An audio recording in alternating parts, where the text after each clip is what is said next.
ਸਤਿ ਸ਼੍ਰੀ ਅਕਾਲ। ਤੁਸੀਂ ਜੁੜੇ ਹੋਏ ਹੋ ਪੰਜਾਬੀ ਰੇਡੀਓ USA ਦੇ ਨਾਲ ਤੇ ਮੈਂ ਹਾਂ ਪ੍ਰਵੀਨ ਸ਼ਰਮਾ ਲੈ ਕੇ ਹਾਜ਼ਰ ਹਾਂ ਪ੍ਰੋਗਰਾਮ ਖਬਰ ਤੇ ਨਜ਼ਰ।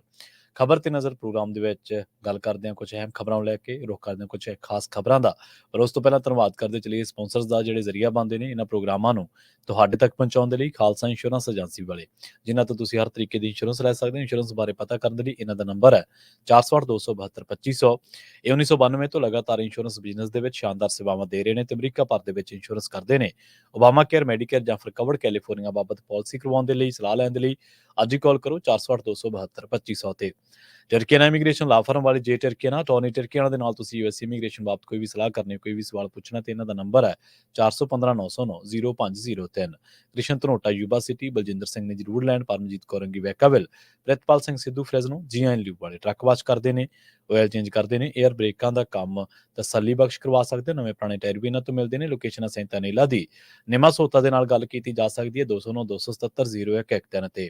Jassi Gill, Bhupinder Singh, Nirmal Singh Sandhu family Bakersfield, interview truck stop ਵਾਲੇ, ਜਸਵਿੰਦਰ ਸਿੰਘ, ਛਤਰਕੌਰ ਨਾਗਰਾ ਰੋਜ਼ਵਿਲ, ਚਰਨ ਸਿੰਘ ਸੁਖਵਿੰਦਰ ਢਾਲੀਵਾਲ ਐਰੀਜ਼ੋਨਾ ਤੋਂ। ਇਹਨਾਂ ਸਾਰੇ ਹੀ ਸਪਾਂਸਰਸ ਦਾ ਬਹੁਤ ਬਹੁਤ ਧੰਨਵਾਦ। ਤੇ ਜੇਕਰ ਤੁਸੀਂ ਵੀ ਪੰਜਾਬੀ ਰੇਡੀਓ USA ਦੇ ਇਹਨਾਂ ਪ੍ਰੋਗਰਾਮਾਂ ਨੂੰ ਸਪਾਂਸਰ ਕਰਨਾ ਚਾਹੁੰਦੇ ਹੋ ਤਾਂ ਸਟੂਡੀਓ ਦਾ ਨੰਬਰ ਹੈ 468 272 5200।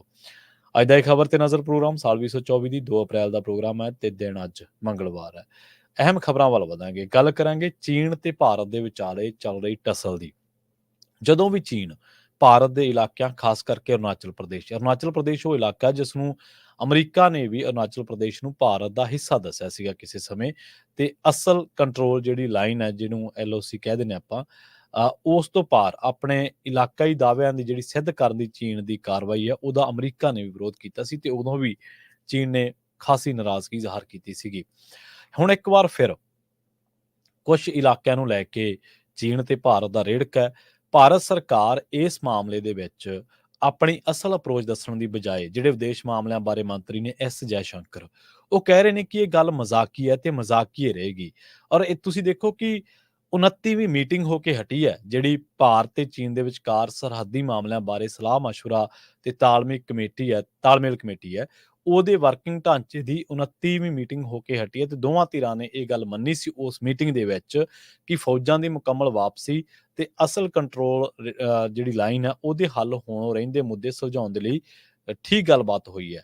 ਤੇ ਕੁਝ ਹਫ਼ਤੇ ਪਹਿਲਾਂ ਹੀ ਪ੍ਰਧਾਨ ਮੰਤਰੀ ਨਰਿੰਦਰ ਮੋਦੀ ਨੇ ਅਰੁਣਾਚਲ ਪ੍ਰਦੇਸ਼ ਦੇ ਵਿੱਚ ਰਣਨੀਤਿਕ ਤੌਰ ਤੇ ਅਹਿਮ ਜਿਹੜੀ ਸੁਰੰਗ ਮੰਨੀ ਜਾਂਦੀ ਹੈ ਸੇਲਾ ਸੁਰੰਗ, ਇਹਦਾ ਉਦਘਾਟਨ ਕੀਤਾ ਸੀ, ਜਿਸ ਤੋਂ ਬਾਅਦ ਚੀਨ ਨੇ ਹੁਣ ਇਸ ਸੂਬੇ ਦੇ ਥਾਵਾਂ ਦੀ ਨਾਮਬਦਲੀ ਦੀ ਇੱਕ ਹੋਰ ਲਿਸਟ ਜਾਰੀ ਕਰ ਦਿੱਤੀ ਹੈ।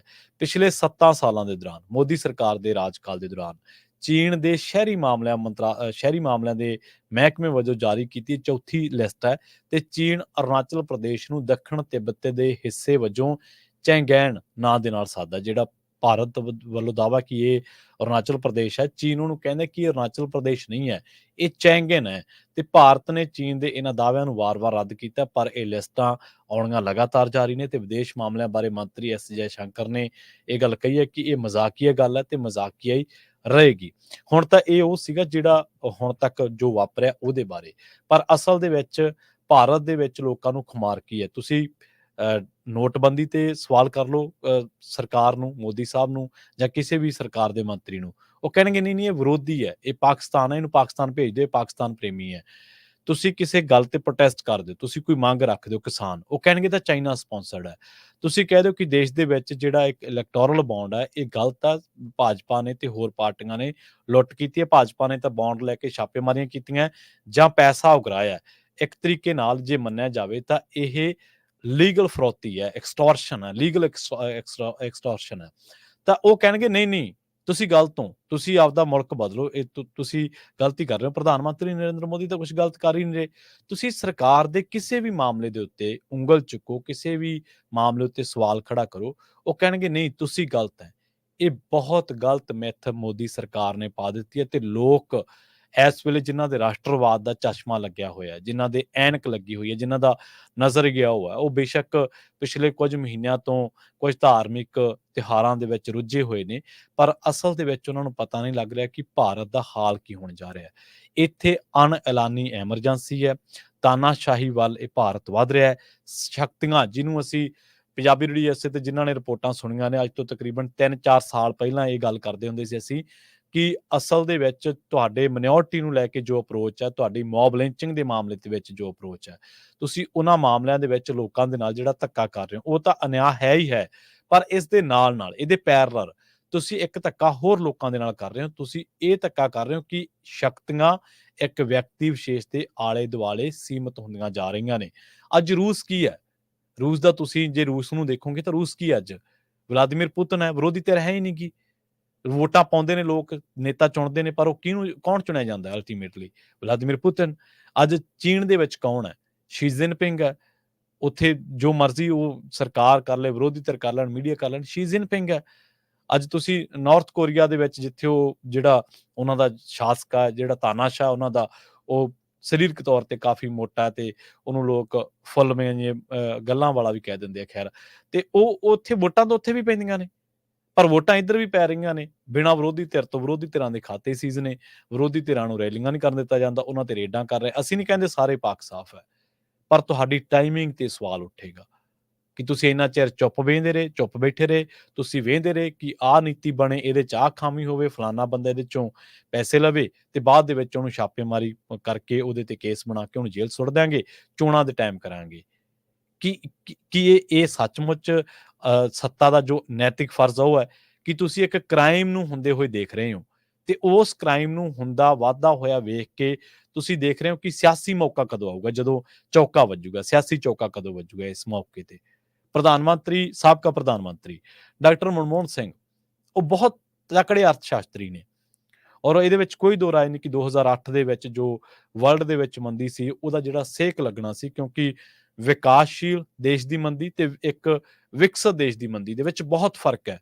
ਇੱਕ ਵਿਕਾਸ ਆਲਰੇਡੀ ਵਿਕਸਿਤ ਮੁਲਕ ਹੈ, ਉਹ ਮੰਦੀਆਂ ਨੂੰ ਨਜਿੱਠਦਾ ਕਿਸੇ ਹੋਰ ਤਰੀਕੇ ਨਾਲ, ਉਹਦੇ ਤੇ ਮੰਦੀ ਪ੍ਰਭਾਵ ਪਾਉਂਦੀ ਹੈ ਕਿਸੇ ਹੋਰ ਤਰੀਕੇ ਨਾਲ। ਇਹ ਬਿਲਕੁਲ ਉਵੇਂ ਹੈ ਕਿ ਇੱਕ ਪਿੰਡ ਦੇ ਵਿੱਚ ਇੱਕ ਧਨਾੜ ਬੰਦਾ ਹੈ, ਉਹਦਾ ਕੋਈ ਕਾਰੋਬਾਰ ਇੱਕ ਅੱਧੇ ਪਾਸਿਓਂ ਡਾਊਨ ਪੈ ਗਿਆ, ਜਾਂ ਉਹਦੇ ਤੇ ਕੋਈ ਸਾਲ 6 ਮਹੀਨੇ ਮੰਦਾ ਆ ਗਿਆ, ਉਹ ਕਿਵੇਂ ਹੈਂਡਲ ਕਰੂਗਾ? ਪਰ ਇੱਕ ਉਹ ਬੰਦਾ ਜਿਹੜਾ ਲਗਾਤਾਰ ਕੋਈ ਮਾਤੜ ਬੰਦਾ, ਉਹ ਅੱਗੇ ਨੂੰ ਵੱਧ ਰਿਹਾ, ਕੋਈ ਪੈਲੀ ਠੇਕੇ ਹਿੱਸੇ ਤੇ ਲੈ ਰਿਹਾ, ਕੋਈ ਹੋਰ ਸਹਾਇਕ ਧੰਦਾ ਚਲਾ ਰਿਹਾ, ਕੋਈ ਮੱਛੀ farm, poultry farm, dairy farm, ਕੁਛ ਵੀ ਕਰਕੇ ਉਹ ਵਿਚਾਰਾ ਹੱਥ ਪੈਰ ਮਾਰ ਰਿਹਾ, ਪਰ ਉਹਨੂੰ ਮੰਦਾ ਵੇਖਣਾ ਪੈ ਜੇ ਤਾਂ ਉਹਦੀ ਕੀ ਹਾਲਤ ਹੋਊਗੀ? ਇਹੀ ਚੀਜ਼ਾਂ ਨੇ, ਇੱਕ ਵਿਕਸਿਤ ਮੁਲਕ ਤੇ ਇੱਕ ਵਿਕਾਸਸ਼ੀਲ ਮੁਲਕ। ਉਸ ਬੰਦੇ ਨੇ ਭਾਰਤ ਨੂੰ ਬਚਾਇਆ ਉਸ ਸੇਕ ਤੋਂ, ਉਹਦੀ ਪ੍ਰਾਪਤੀ ਸੀ ਬਹੁਤ ਵੱਡੀ। ਪਰ ਕਿਉਂਕਿ ਉਹਦੇ ਰਾਜ ਦੇ ਵਿੱਚ 2G ਸਪੈਕਟਰਮ ਹੋਇਆ, ਉਹਦੇ ਰਾਜ ਦੇ ਵਿੱਚ ਕੋਲ ਘੁਟਾਲੇ ਹੋਏ, ਹਾਲਾਂਕਿ ਬਾਅਦ ਦੇ ਵਿੱਚ ਉਹ ਸਾਬਿਤ ਨਹੀਂ ਹੋਏ। ਉਹਦੇ ਰਾਜ ਦੇ ਵਿੱਚ ਡੀ ਰਾਜਾ ਕਣੀਮੋਝੀ ਵਰਗੇ ਲੋਕਾਂ ਨੇ ਭ੍ਰਿਸ਼ਟਾਚਾਰ ਦੇ ਬਹੁਤ ਵੱਡੇ ਅੰਬਾਰ ਖੜੇ ਕਰ ਦਿੱਤੇ। ਇਉਂ ਲੱਗਿਆ ਕਿ ਜੇਕਰ ਇਹ UPA 2 ਰਿਪੀਟ ਹੋ ਗਈ ਤਾਂ ਇਹ ਮੁਲਕ ਦਾ ਬੇੜਾ ਗਰਕ ਕਰ ਦੂਗੀ, ਇਹਦੇ ਨਾਲ ਮੁਲਕ ਦੇ ਵਿੱਚ ਲੋਕਾਂ ਕੋਲੇ ਪੈਸਾ ਬਚਣਾ ਹੀ ਨਹੀਂਗਾ। ਪਰ ਉਸ ਤੋਂ ਬਾਅਦ ਲੋਕਾਂ ਦੇ ਮਨਾਂ ਦੇ ਵਿੱਚ ਪ੍ਰਗਟ ਹੋਏ ਨਰਿੰਦਰ ਮੋਦੀ ਜੀ। ਨਰਿੰਦਰ ਮੋਦੀ ਜੀ ਨੇ ਆ ਕੇ ਉਧਾਰ ਕੀਤਾ, ਲੋਕਾਂ ਨੂੰ ਉਸ ਭ੍ਰਿਸ਼ਟਾਚਾਰੀ ਤੋਂ ਬਚਾਇਆ, ਲੋਕਾਂ ਨੂੰ ਹੋਰ ਅਲਾਮਤਾਂ ਤੋਂ ਬਚਾਇਆ। ਇੱਕ ਪਾਸੇ ਆ ਗਏ ਸਾਡੇ ਕੇਜਰੀਵਾਲ ਸਾਹਿਬ, ਜਿਹੜੇ ਅੱਜ ਕੱਲ੍ਹ ਜੇਲ੍ਹ ਦੇ ਵਿੱਚ ਨੇ। ਇਹਨਾਂ ਨੇ ਲੋਕਾਂ ਨੂੰ ਬੜਾ ਸਾਹ ਦਿਵਾਇਆ, ਕਹਿੰਦੇ ਕਿ ਸ਼ੀਲਾ ਦੀਕਸ਼ਿਤ ਜੇਲ੍ਹ ਦੇ ਵਿੱਚ ਹੋਊਗੀ। ਅੱਜ ਕੇਜਰੀਵਾਲ ਸਾਹਿਬ ਦੱਸ ਸਕਦੇ ਕਿ ਸ਼ੀਲਾ ਦੀਕਸ਼ਿਤ ਨੂੰ ਕਿੰਨੇ ਸਾਲ ਹੋ ਗਏ ਜੇਲ੍ਹ ਦੇ ਵਿੱਚ? ਉਹਨੂੰ ਜੇਲ੍ਹ 'ਚ ਕਰਦੇ ਕੇਜਰੀਵਾਲ ਸਾਹਿਬ ਆਪ ਜਿਹੜੇ ਮਾਮਲਿਆਂ ਤੇ ਦੋਸ਼ ਲਾਉਂਦੇ ਸੀ, ਉਹਨਾਂ ਦੋਸ਼ਾਂ ਤਹਿਤ ਅੱਜ ਜੇਲ੍ਹ ਦੇ ਵਿੱਚ ਨੇ।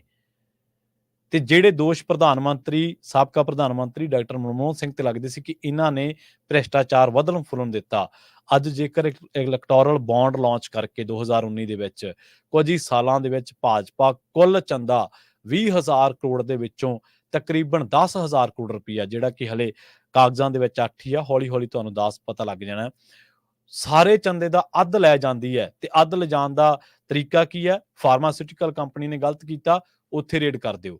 ਕੋਈ ਲੀਡਰ ਪਾਰਟੀ ਦੇ ਵਿੱਚ ਵਧੀਆ ਪਰਫਾਰਮ ਕਰ ਰਿਹਾ ਪਰ ਉਹਨੇ ਕੋਈ ਘੁਟਾਲਾ ਕੀਤਾ, ਉੱਥੇ ਰੇਡ ਕਰ ਦਿਓ। ਬਾਅਦ ਦੇ ਵਿੱਚ ਪਤਾ ਲੱਗੇ ਕਿ ਜੀ ਇਹ ਬੰਦੇ ਨੇ ਇਲੈਕਟੋਰਲ ਬੌਂਡ ਖਰੀਦ ਲਿਆ, ਤੇ ਉਹ ਇਲੈਕਟੋਰਲ ਬੌਂਡ ਕੈਸ਼ ਕਿਹਨੇ ਕਰਾਇਆ? ਉਹ ਭਾਜਪਾ ਨੇ।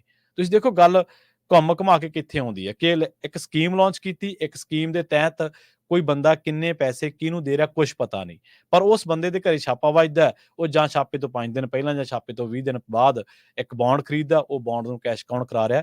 ਸੱਤਾਧਾਰੀ ਪਾਰਟੀ। ਕੀ ਇਹ ਫਰੌਤੀ ਨਹੀਂ ਹੈ?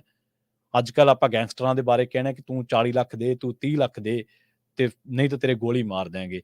ਤੇ ਇਹ ਦੂਜੀ ਗੱਲ 'ਚ ਕੀ ਫਰਕ ਹੈ ਕਿ ਤੂੰ ਇਲੈਕਟੋਰਲ ਬੌਂਡ ਖਰੀਦ, ਨਹੀਂ ਤੇਰੇ ਘਰੇ ਛਾਪਾ ਵੱਜੂਗਾ।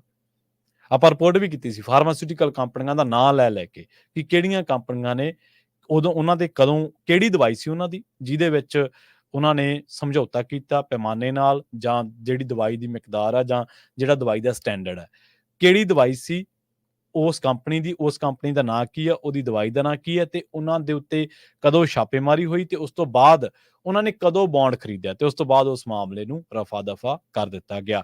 ਇਹਦੇ ਚ ਆਪਾਂ ਜ਼ਨੈਕਾ ਦਾ ਨਾਂ ਲਿਆ ਸੀ, ਰੈਮਡੀਸਿਵਿਰ ਬਣਾਉਣ ਵਾਲੇ ਜਿਹੜਾ ਕਰੋਨੇ ਵਾਲਾ ਬੰਦਾ ਇਹਦਾ ਨਾਮ ਲਿਆ ਸੀ।